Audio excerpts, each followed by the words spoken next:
လူဘဝရတာချင်းတူတာတောင်မှနေတတ်တဲ့သူကပို့ပြီးတော့စိတ်ချမ်းသာရတယ်။တရက်မှာ24နာရီရတာချင်းတူတာတောင်မှ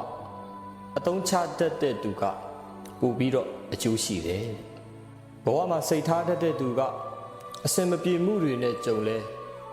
စိတ်ချမ်းသာအောင်ထားတတ်တယ်။စိတ်ချမ်းသာအောင်နေတတ်တယ်။တကယ်တော့လူတိုင်းမှာအတွေးကိုယ်စီအပူကိုယ်စီတွေနဲ့ပါ။ဒါပေမဲ့အဲ့ဒီအတွေးတွေကိုထိန်းနိုင်တဲ့သူ